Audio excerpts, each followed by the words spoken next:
Welcome back. Hope you guys had a great winter break. I am currently somewhere in the city of Rome, Italy. So hi from halfway across the world. Here's a little warm-up to get you guys back into business with regard to finding integrals. So I will give you a few minutes here. If we can pause here for 5 minutes to get everybody a chance to work through their integrals.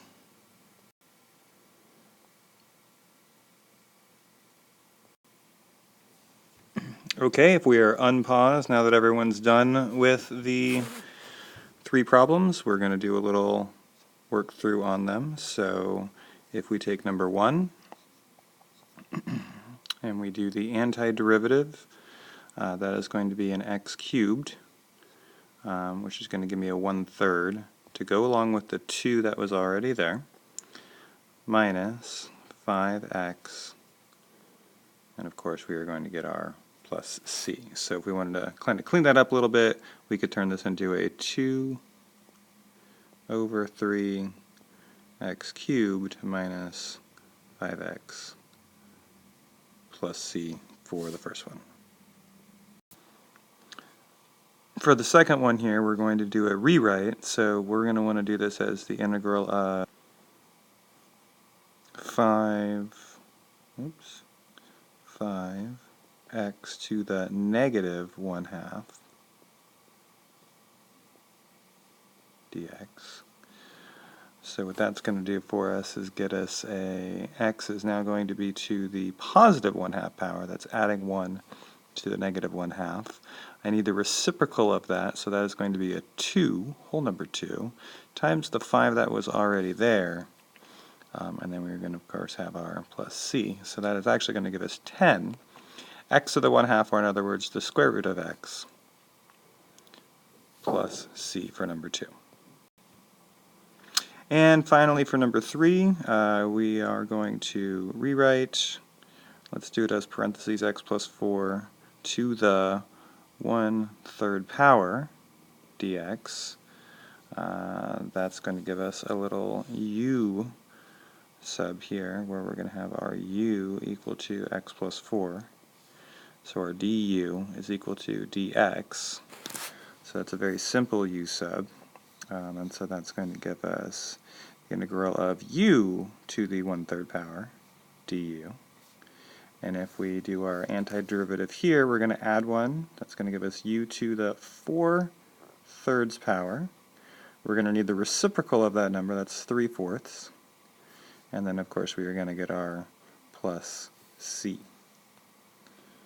So, substituting back into our u, 3/4 parentheses x plus 4 to the 4/3 power, and of course, plus c. So hopefully that was a nice little review for you in order to get us back into the world of integration. And so next we'll be moving to the fundamental theorem of calculus. Okay, so here we go, the fundamental theorem of calculus. What we have over here is our definite integral, where we had talked previously about how this was the area underneath f of x, or in other words, between f of x and the x-axis, from the x values of a to b. And so if you remember, this is where we had looked at different shapes and we had used geometry to add up the area underneath the curve. Well, now we're going to look at how to do that for ones that do not make straight lines. So if you'll notice the examples down here and here, these are not going to be straight line kind of functions. They are going to be curves. And so we're going to apply the fundamental theorem of calculus in order to find the area between the graphs and the x-axis.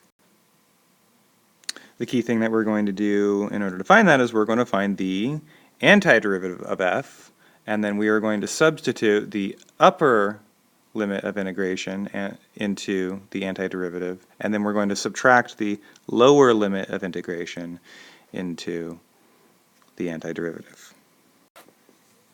So the primary key of what we're looking at here for the fundamental theorem of calculus is when we want to do a definite integral. That's an integral when we have these a and b values right here, where we have the upper and lower limits of integration.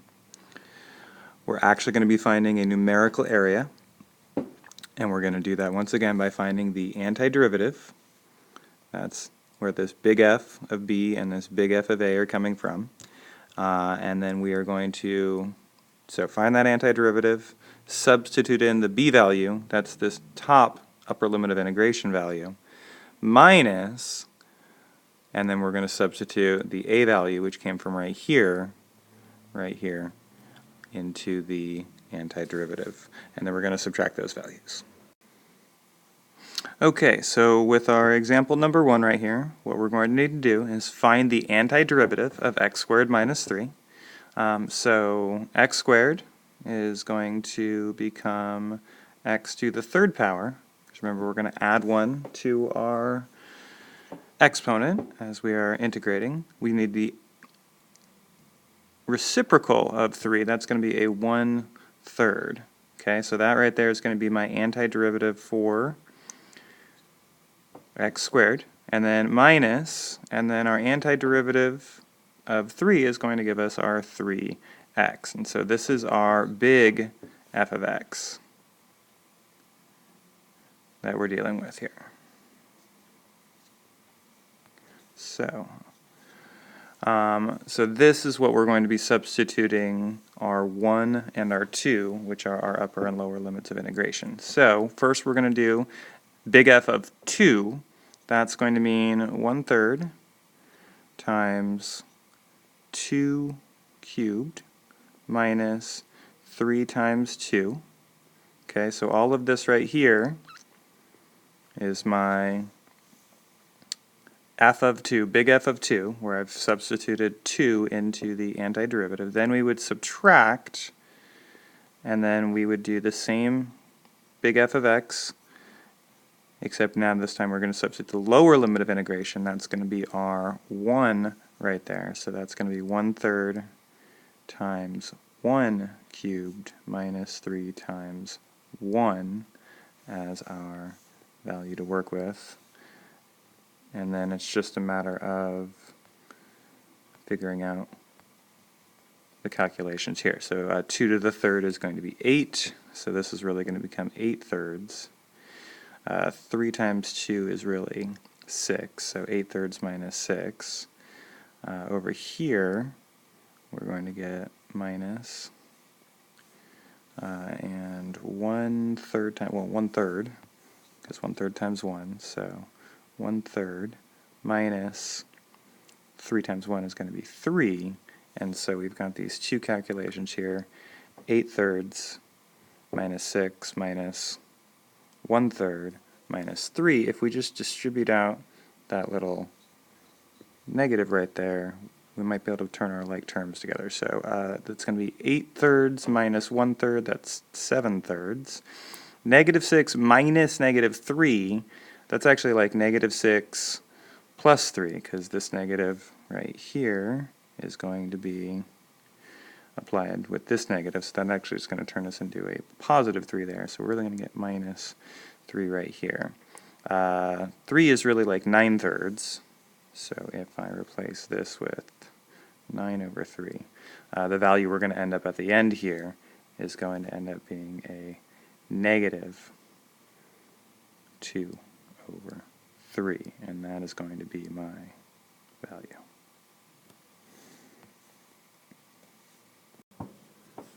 And for example number 2, we're going to need to do a rewrite here so that we can write this as the integral from 1 to 4.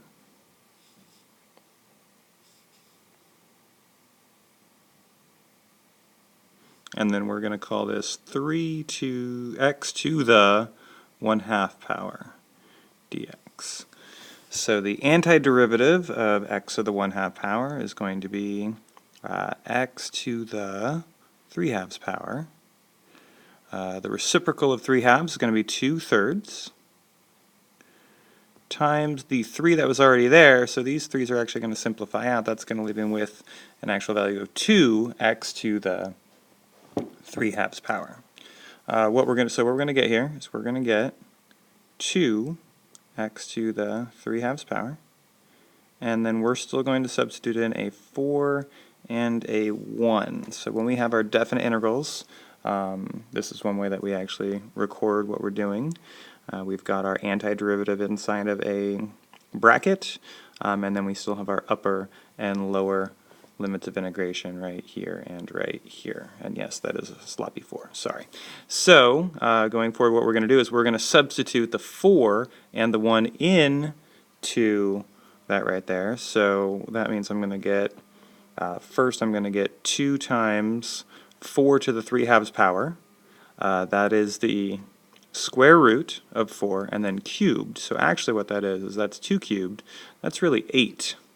So that's really 2 times 8 minus, and then we're going to get 2 times, and then when I substitute 1 into the 3/2 power, well, 1 to any power is really just going to be 1. And so what we're going to end up with here is 2 times 8 minus 2 times 1. 2 times 8 is, of course, 16. 2 times 1 is, of course, 2. So our value for the second example comes out to be an area of 14.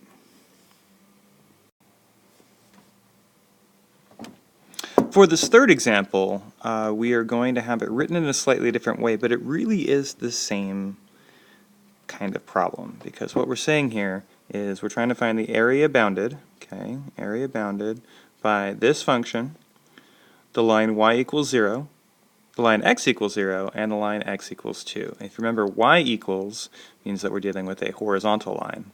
X equals means we're dealing with a vertical line. So these are two vertical lines, x equals 0 and x equals 2. So what this is really saying is, this is just another way of writing the integral, because we're talking about area, the integral of the function 2x squared minus 3x plus 2 dx. Y equals 0 is the x-axis, so that's perfect. We actually want the x-axis because that's what an integration is. It is the area between the function and the x-axis. And then what these two values here are telling us are our upper and lower limits of integration. And so that tells us that the lower number, the lower limit, is going to be a 0, and the upper limit is going to be a 2. So really what this question here says, find the area bounded by the graph of, and then it gives us a function, and then it gives us the x-axis, y equals 0, and then it gives us the two vertical values. The vertical values are going to be our upper and lower limits of integration, and so right here and right here, those are our upper and lower limits of integration. And then here is our x-axis.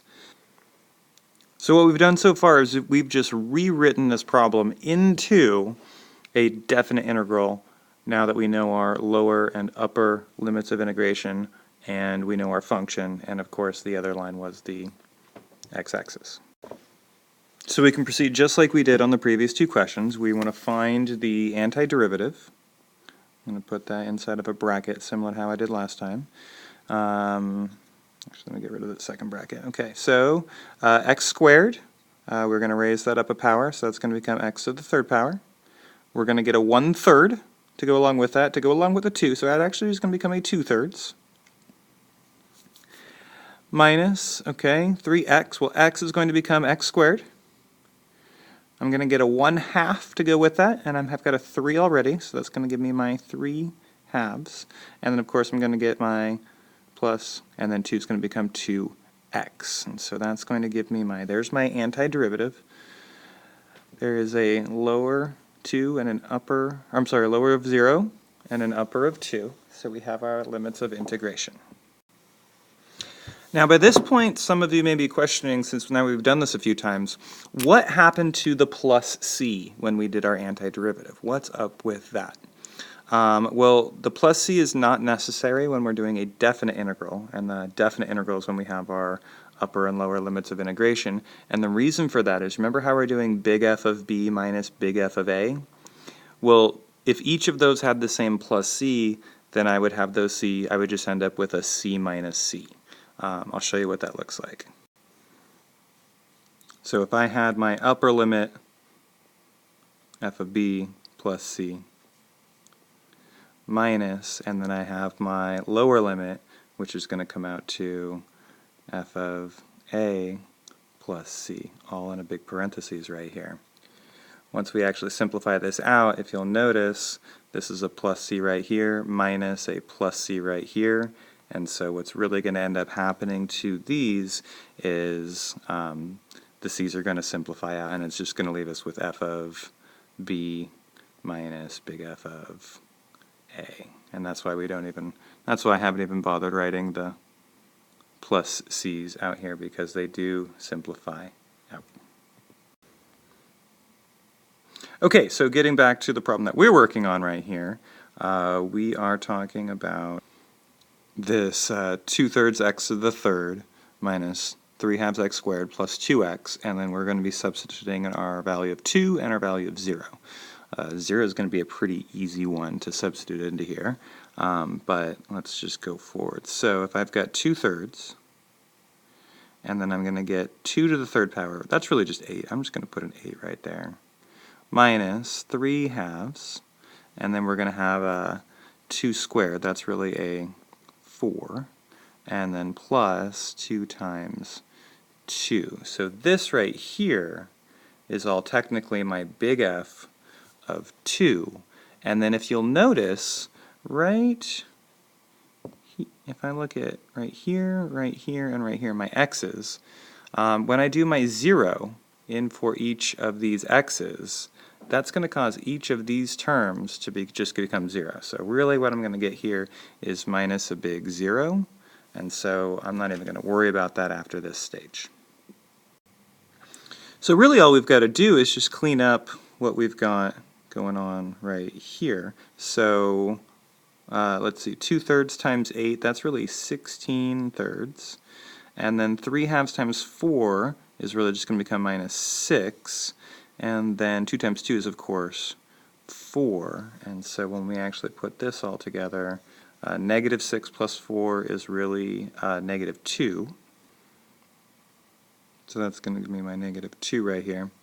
Let's actually change that. Hold on a second. Let's change that to a 6/3 so that we have a common denominator. So I get my 16/3 minus 6/3, put it all together, and of course that's going to give us 10/3 as the amount of our area. So I hope that gives you something to work off of heading forward, and that you can start to apply the fundamental theorem of calculus. So quick review, overall what we're talking about here is when we have an integral of some function, and we have a lower and upper limit of integration, then what we're going to do is take the antiderivative of the little f of x, and then we are going to plug in the upper and lower limits of integration. So often we write it like this, where we've got the antiderivative inside of a bracket, and then outside of that bracket we have the upper and lower limits. But what that really means is we're going to substitute in big F of b minus big F of a, and then perform that calculation. And then another way that this sometimes gets written, I want to let you to see this as well, is this one right here. Sometimes just gets written as big F of x without the bracket, and then what gets written next to it to indicate that we're talking about a definite integral is just a big line like that, and then the a and the b here. That's just another way of stating the same thing that we're talking about